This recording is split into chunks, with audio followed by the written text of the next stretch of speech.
अब हम पढ़ेंगे चैप्टर 14, मतलब न्यू एनसीईआरटी में इस चैप्टर का नाम 14 दिया है, लेकिन मेरा ओल्ड एनसीईआरटी इसलिए इसका चैप्टर का नाम 17 है।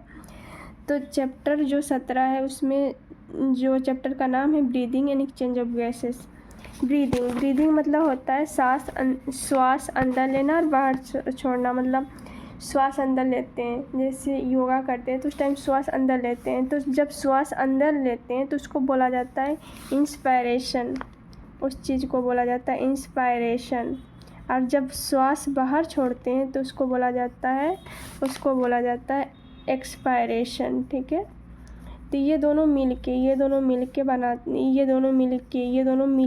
मतलब सांस अंदर लेंगे और बाहर छोड़ेंगे, ये दोनों एक साथ कहा जाएगा ब्रीदिंग, मतलब श्वास लेना।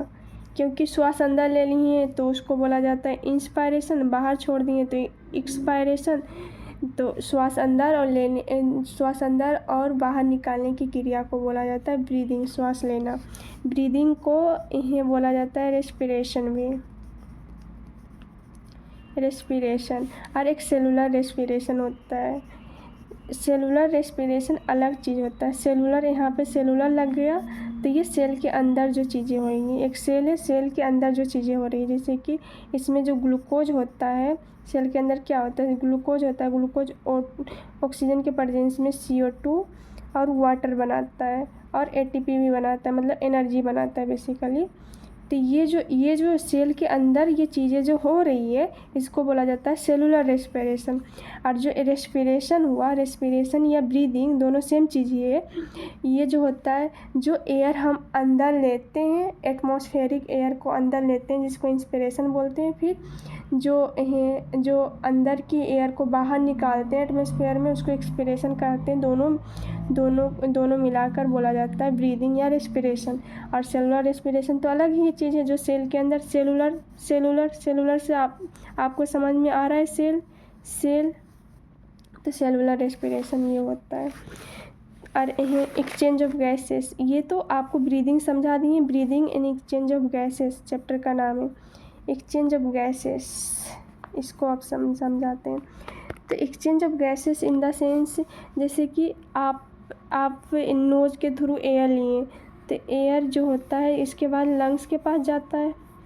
एयर नोज़ के थ्रू लिए, नोज़ से ट्रेकिया के पास, ट्रेकिया से होते हुए ब्रोंकाई से होते हुए लंग्स के पास जाएगा। लंग्स में जो होता है ब्लड वेसल्स रहता है, बहुत सारा ब्लड वेसल्स रहता है। तो आप यहाँ से एयर नाक के थ्रू एयर लिए आप, तो एयर लिए तो ये एयर में क्या रहेगा, ऑक्सीजन रहेगा, CO2 रहेगा, और भी कुछ गैस रहेंगे।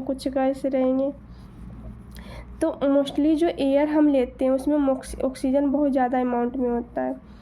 तो ऑक्सीजन ये लंग्स के पास जाएगा, तो लंग्स के पास ऑक्सीजन जाएगा, फिर ये लंग्स में एल्वुलाई के पास जाएगा। एल्वुलाई ऐसे करके रहता है कुछ बना हुआ, तो एल्वुलाई एक थैला की तरह होता है। तो एल्वुलाई के अंदर ऑक्सीजन गया, ऑक्सीजन एल्वुलाई के चारों तरफ जो रहता है वो ब्लड वेसल्स रहते हैं।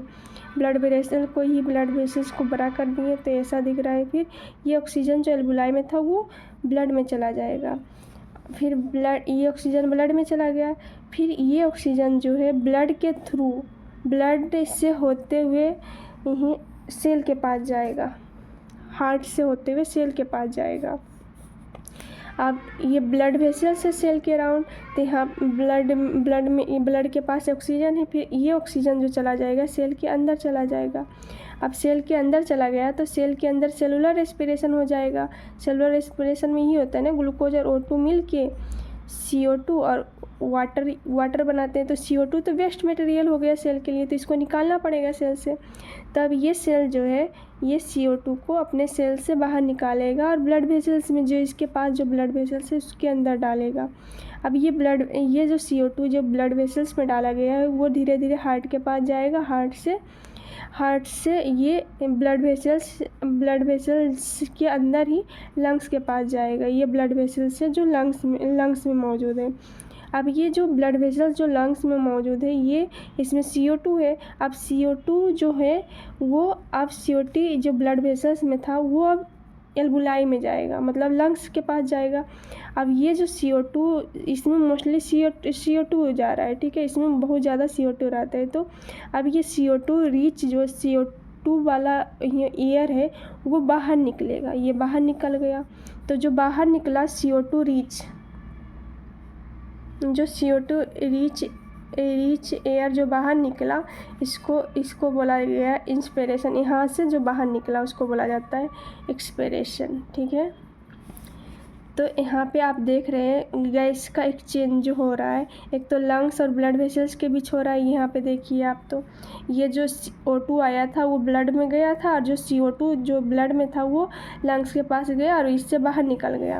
और आप यहाँ पे भी देखिए सेल के पास, यहाँ पे भी गैस का एक्सचेंज हो रहा है। देखिए आप, ये जो ब्लड में जो ऑक्सीजन था वो सेल के अंदर चला गया, और फिर जो सेल के अंदर CO2 बना वो कहाँ चल गया, ब्लड वेसल्स के अंदर। तो यहाँ दो जगह एक्सचेंज हो रहा है गैसेस का। तो यही मतलब यहाँ पे समझाया गया है। यही चीज़ हम पढ़ेंगे, breathing and exchange of gases. अब ये चैप्टर है 17, हमारा पुराना NCERT है, तो मेरा चैप्टर नंबर 17 है। तो यहाँ पे आप देख रहे होंगे ये टॉपिक दिया है, मतलब इस चैप्टर के अंदर ये टॉपिक है, टोटल 6 टॉपिक है। हम 6 टॉपिक पढ़ेंगे। तो 6 टॉपिक है। पहला तो टॉपिक जो ये यहाँ पे आप देखिए 17.1 है लिखा, मतलब 17 चैप्टर नंबर है और फर्स्ट टॉपिक है, उसका नाम है रेस्पिरेटरी ऑर्गन। ये तो इंट्रो सब में रहेगा, इंट्रो के बाद टॉपिक स्टार्ट होता है। जैसे देख लीजिए ये टॉपिक हो गया 17.1, मतलब 17 चैप्टर है जो breathing and exchange of gases है, और 1 टॉपिक है। फर्स्ट टॉपिक का नाम है रेस्पिरेटरी ऑर्गन। इसके बारे में पढ़ेंगे कि अलग अलग एनिमल का कौन कौन सा रेस्पिरेटरी ऑर्गन है। तो अब हम ये ह्यूमन फिजियोलॉजी पढ़ रहे हैं, तो इसमें ह्यूमन फिजियोलॉजी में ही इसमें भी पढ़ेंगे कि मैमेलिया मतलब ह्यूमन का कौन सा रेस्पिरेटरी ऑर्गन है, तो लंग्स है।